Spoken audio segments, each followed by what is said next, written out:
Kaleshwaram project నిర్మాణంలో జరిగిన అవకతవకలకు సంబంధించి మాజీ సీఎం కేసీఆర్ కు కాళేశ్వరం కమిషన్ నోటీసులు జారీ చేయడాన్ని నిరసిస్తూ ఎమ్మెల్సీ కల్వకుంట్ల కవిత ఇందిరా పార్క్ దగ్గర మహాధర్నా చేపట్టారు. అసలు కేసీఆర్ చేసిన తప్పేంటని ప్రశ్నించారు.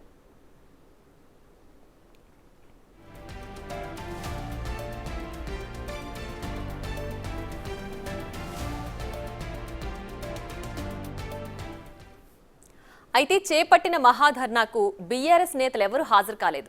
ఇప్పుడు ఇదే అంశం తెలంగాణ రాజకీయ వర్గాల్లో తీవ్ర చర్చనీయాంశమైంది. దీనిపై అనేక ఊహాగానాలు వినిపిస్తున్నాయి. బీఆర్ఎస్లో అంతర్గత విభేదాలు పెరుగుతున్నాయని, ముఖ్యంగా కవిత కేటీఆర్ మధ్య సఖ్యత లేదని కొన్నాళ్లుగా ప్రచారం సాగుతోంది. కవిత స్వయంగా బీఆర్ఎస్ని బీజేపీలో విలీనం చేసే ప్రతిపాదనలు వచ్చాయని చిట్చాట్లు చెప్పడం, పార్టీలో తనపై కుట్రలు జరుగుతున్నాయని ఆవేదన వ్యక్తం చేయడం లాంటివి తీవ్ర చర్చకు దారితీశాయి. ఈ క్రమంలో కవిత ధర్నాకు బీఆర్ఎస్ నేతలు దూరంగా ఉండడం పార్టీలో అంతర్గత విభేదాలకు పరాకాష్ఠకు చేరినట్లు భావిస్తున్నారు.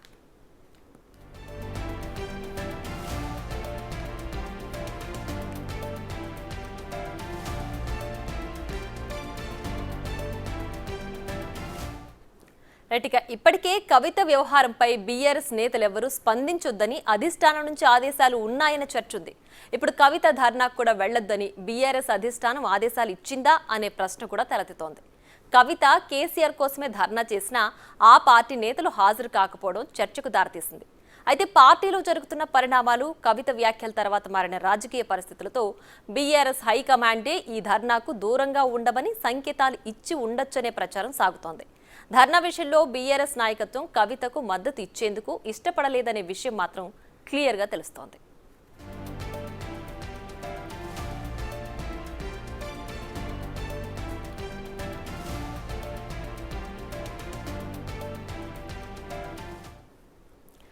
ఇదే అంశానికి సంబంధించి మనతో మాట్లాడడానికి బీఆర్ఎస్ నేత యల్లాల శ్రీకాంత్ రెడ్డి గారు అందుబాటులో ఉన్నారు. నమస్తే అండి.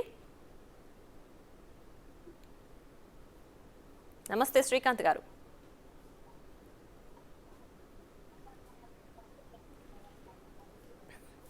కాళేశ్వరం ప్రాజెక్టు నిర్మాణంలో జరిగిన అవకతవకలకు సంబంధించి మాజీ సీఎం కేసీఆర్ కు కాళేశ్వరం కమిషన్ నోటీసులు జారీ చేయడాన్ని నిరసిస్తూ ఎమ్మెల్సీ కల్వకుంట్ల కవిత ఇందిరా పార్క్ దగ్గర మహాధర్నా చేపట్టారు. అసలు కేసీఆర్ చేసిన తప్పేంటని ఆవిడిప్పటికే ప్రశ్నించారు. అయితే ఈ చేపట్టిన మహాధర్నాకు సంబంధించి బీఆర్ఎస్ నేతలు హాజరు కాలేదు. ఈ అంశమే ఇప్పుడు హాట్ టాపిక్ గా మారింది. మనతో మాట్లాడడానికి గెస్ట్ శ్రీకాంత్ రెడ్డి గారు అందుబాటులో ఉన్నారండి. నమస్తే అండి.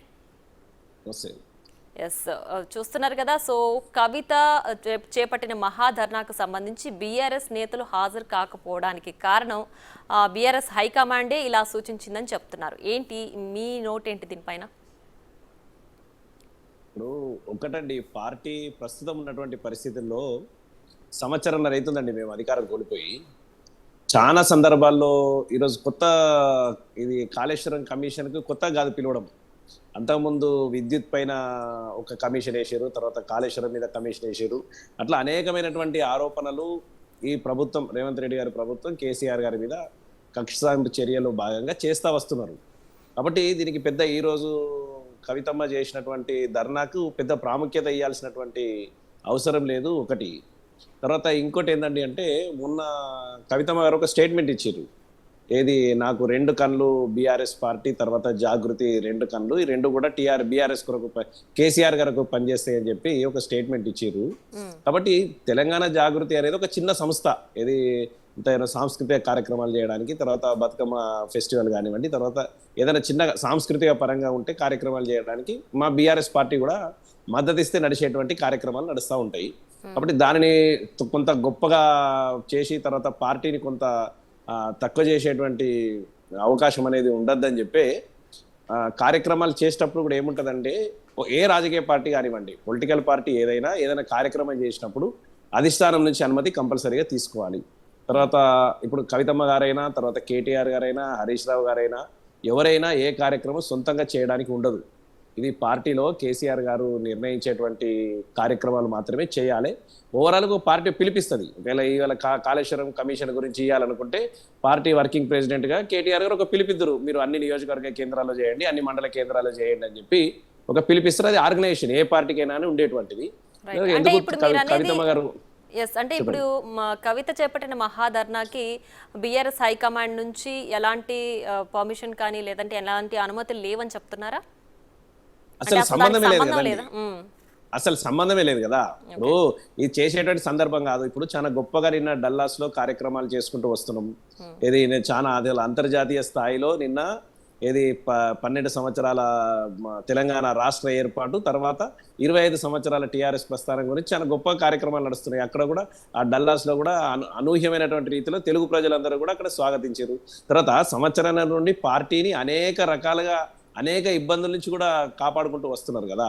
ఇవాళ ఒక స్థాయికి తీసుకొచ్చారు పార్టీని. కాబట్టి ఇప్పుడే అంత తొందరపడేటువంటి అవసరం కవితమ్మకు లేదు. మరి అక్కడ ఏం జరుగుతుంది ఏందో తెలుస్తలేదు, కానీ వాస్తవంగా అయితే అంత ఎమోషనల్ గా తర్వాత అంత ఆ స్థాయిలో పోయేటువంటి అవసరం లేదని ఒక టీఆర్ఎస్ పార్టీ కార్యకర్తగా, ఒక బీఆర్ఎస్ పార్టీ కార్యకర్తగా మేము భావిస్తూ ఉన్నాము. ఎందుకంటే కార్యక్రమాలు అనేటివి పార్టీ రూపొందించి పార్టీ ఒక లైన్గా ఇస్తే ఆ లైన్లో వెళ్ళాలి తప్ప సొంత కార్యక్రమాలు తీసుకొని పార్టీ మీద రుద్దడం అనేది అది ఎంత మాత్రము కూడా సమంజసం కాదు. Yes, right Srikanth Reddy.